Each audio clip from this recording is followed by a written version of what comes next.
जो हमें जो आंकड़े मिल रहे हैं, जो हमारे रुझान मिल रहे हैं और जिस तरीके से ब्रेकिंग न्यूज आ रही है उसमें ये दिख रहा है, मेनका गांधी की बात कर रहे हैं तो सुल्तानपुर से वो पीछे चल रही है और ये एक बहुत बड़ा उलटफेर हो सकता है क्योंकि सुल्तानपुर उनका गढ़ रहा है, शुरू से वो जीतते रहे हैं, या तो वो जीती हैं या वरुण गांधी उनके जो सुपुत्र हैं वो जीतते रहे। इस बार वरुण गांधी को टिकट नहीं दिया गया, लेकिन इस बार उम्मीद की जा रही थी क्योंकि वरुण गांधी खुद भी उनके लिए उन्होंने चुनाव प्रचार किया था और ये उम्मीद की जा रही थी कि ये जिस तरीके से उम्मीद की जा रही थी कि इस बार उनके लिए जीतना ज्यादा मुश्किल नहीं होगा, लेकिन वो अभी फिलहाल पिछड़ती हुई नजर आ रही है। ये बड़ी खबर है। और अब रुक करेंगे एक्सपर्ट रूम का, जहां पर हमारे साथ मौजूद हैं हमारे सहयोगी ओमशील। ओमशील सुन पा रहे हैं? ओमशील, मेरा एक ये सवाल होगा। ओमशील, मैं एक सवाल करना चाहूंगा, आप एक्सपर्ट से जरूर सवाल कीजिएगा कि जो आंकड़े मिले हैं उसमें भले एनडीए की सरकार बनती हुई नजर आ रही है, लेकिन बीजेपी को अकेले दम पर बहुमत मिलता हुआ नजर नहीं आ रहा है, तो इस संदेश के क्या मायने निकाले जाएं, ये जरूर पूछिए एक्सपर्ट से। आपने काफी सटीक सवाल किया। जितेश जी, मैं आपसे पूछना चाहूँगा, हमारे editor in chief Surjit sir का एक सवाल है कि जो आंकड़े आ रहे हैं उससे एनडीए की तो सरकार बन रही है, लेकिन बीजेपी को अकेले अपने दम पर बहुमत मिलता हुआ नहीं दिख रहा है। क्या लग रहा है, किस वजह से ऐसे हमें रुझान देखने को मिल रहे हैं? अभी ये शुरुआती रुझान है। अब से 2 या 2.5 घंटे पश्चात हम देखेंगे कि बीजेपी को अकेले बहुमत भी मिलेगा, क्योंकि अभी शुरुआती रुझान है, नेक टू नेक फाइट है। बहुत सारी सीटें ऐसी हैं जहां बढ़त 1000 से लेकर 5000 के बीच है। ये जैसे जैसे हम इस मतगणना के क्रम को पार करेंगे, वैसे वैसे हमें आशंका नहीं, पूर्ण विश्वास भी है कि बीजेपी की सीटें बढ़ेंगी। लेकिन ये बिल्कुल आपका वाजिब सवाल भी है और कहीं ना कहीं सोच भी है कि इतना कम क्यों दिख रहा, 300 से नीचे। असल में ये भी एक माइंडसेट की बात है कि हम लोगों के दिमाग में अचानक 400 का एक आंकड़ा सा घुस गया, वरना 300 पार सीटें होना, या हम ये सोच के चलें कि बहुमत की तरफ, तो बहुमत 272 का आंकड़ा होता है, उससे बहुत आगे बीजेपी का गठबंधन निकल चुका है। हाँ, पूर्ण बहुमत की अगर बात है, वो बीजेपी अभी अकेले 272 पार नहीं किया है, लेकिन जैसे जैसे मतगणना का क्रम आगे बढ़ेगा तैसे तैसे आप भी देखेंगे, हम भी देखेंगे कि बीजेपी 272 का आंकड़ा पार करेगी। हाँ, 400 पार का आंकड़ा या तो मैं हवा हवाई कहूँ या किसी के दिमाग की उपज कहूँ, वो एक अलग बात थी, लेकिन पूर्ण बहुमत का आंकड़ा अपने आप में बीजेपी के संघर्षों की कहानी कहता है और कहीं ना कहीं ये भी एक संतोष का कारण बनेगा। बिल्कुल। सौरभ जी, अगर हम बात करें यूपी की, तो यूपी में काफ़ी चौंकाने वाले रुझान अभी सामने आ रहे हैं। 36 पे कांग्रेस इंडी गठबंधन लीड कर रही है, तो 36 पे एनडीए भी लीड कर रही है।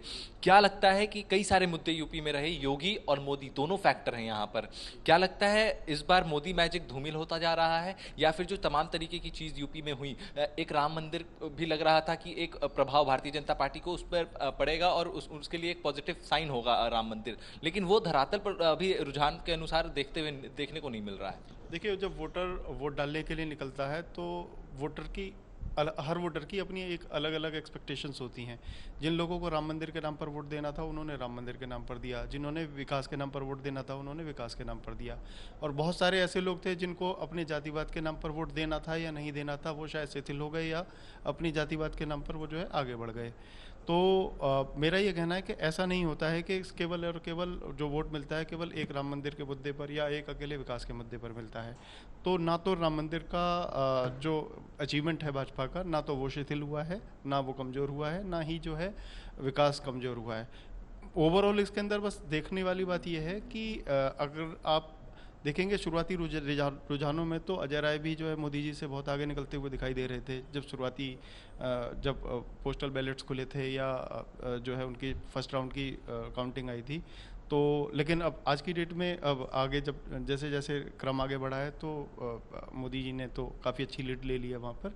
तो ऐसा नहीं कह सकते कि मोदी जी का या योगी जी का जो है ऑरा कम हुआ है, ऐसा बिल्कुल भी नहीं है। हाँ, ये चीज़ ज़रूर है कि कुछ जिस तरीके से मोदी जी के नारे को 400 पार के नारे को जो विपक्ष ने एक तरीके से इस तरीके से बनाने की कोशिश करी कि ये संविधान को ख़त्म कर देंगे या ये आरक्षण को ख़त्म कर देंगे, साथ के साथ उन्होंने जो है वो जातिवादी जो आंदोलन एक तरीके से बढ़ाने की कोशिश करी थी, चाहे वो हाँ ये जातिगत जनगणना की बातें करी थी, या एक तरीके से राजपूत समाज और जो गुजर समाज को जो है एक बढ़ाने की कोशिश करी थी।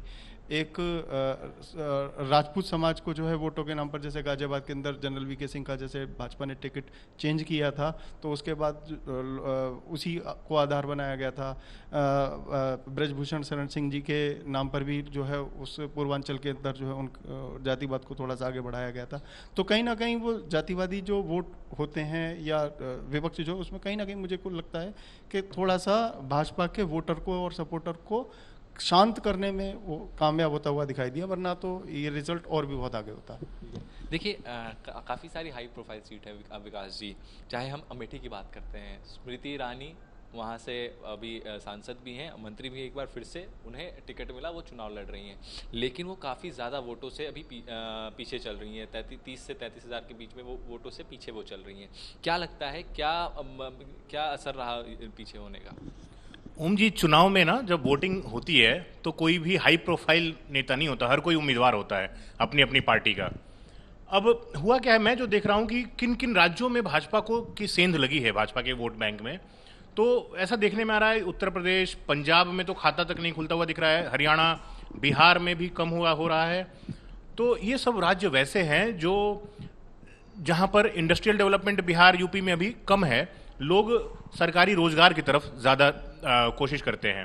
ऐसे में हमने देखा है कि वहाँ गांव में हर परिवार से एक लड़का रोजगार के लिए, सरकारी नौकरियों के लिए तैयारी में लगा हुआ। और इस बीच में ये लोग लेकर आते हैं अग्निवीर योजना। अग्निवीर योजना का मुखर होकर विरोध हुआ, वहाँ के समाज ने किया, और मैं तब भी कहता था कि इसका वोट बैंक पर असर होगा। और मैं देख रहा हूँ कि भाजपा का जो कोर वोटर था वो भी थोड़ा बहुत छिटका है। ये सब मुद्दे ऐसे हैं जो बहुत भावुक मुद्दे हैं, जो परिवार के आर्थिक कमर को तोड़ते हैं, और विश्वास कम होता जाता है कि ये लोग आ जाएंगे तो हमारी नौकरियां खा जाएंगे, हमें रोजगार मिलेगा नहीं, वहाँ पर औद्योगिक विकास है नहीं, तो करेंगे क्या। तो सब कुछ अंधेरे में होता हुआ भविष्य दिखता है, और इन चीज़ों पर फिर आप रोक लगा नहीं सकते। ये वोट बैंक में इसका असर दिखेगा ही दिखेगा। देखिए अगर हम पश्चिम बंगाल की बात करते हैं तो पश्चिम बंगाल में सबसे ज़्यादा वोटिंग परसेंटेज हुआ इस बार। क्या लगता है किसके पक्ष में वो वोट गया, और जो महिलाएं ज़्यादा घर से निकली और जिस तरीके से वोट डाली, क्या संदेश खाली वाला मुद्दा भारतीय जनता पार्टी के लिए पॉजिटिव रहा, या फिर जो अंत में जाके टीएमसी उससे लाभ लेना चाहिए संदेश खाली वाले मुद्दे से ही, क्या उसका लाभ टीएमसी को मिल रहा है? ये देखिए, वो खाली वाला मुद्दा जो है मेन तो उसी से मिल रहा है, और वहाँ देखिए जो सरकार है, जिसकी सरकार होती है उसका बहुत बड़ा फर्क पड़ता है, तो कहीं ना कहीं उसका असर तो है ही। दूसरी चीज़ अभी देखिए, अभी बात चल रही थी जैसे स्मृति ईरानी जी की, तो मैं ये कहूँगी कि उनके बारे में कि एक जानकारी के अभाव में वो कभी कभी ऐसे बयान दे देती हैं जिसका उल्टा असर पड़ जाता है। उसका कारण क्या है, जैसे कि मैं एक एग्जांपल दूं, ये बाल विकास मंत्री हैं। बाल विकास मंत्री इन्होंने क्या है, जो आंगनवाड़ियाँ होती हैं, आंगनवाड़ियाँ आप देखें कि बीएलओ में काम वो करती हैं, ग्राउंड लेवल के जितने काम है सरकारी योजनाओं को जो ग्राउंड लेवल पे पहुँचाती है वो वही पहुँचाती हैं। उन्होंने एक बयान दिया जब उन्होंने एक धरना प्रदर्शन वो कर रहे थे, देखिए डिमांड तो सब करते हैं, तो उन्होंने एक बयान दिया कि नहीं आंगनवाड़ियाँ 1 घंटा ठीक है, हम आपके पास लौटेंगे, जो इनको मिल रहा है वो ठीक आपके पास लौटेंगे एक बार फिर।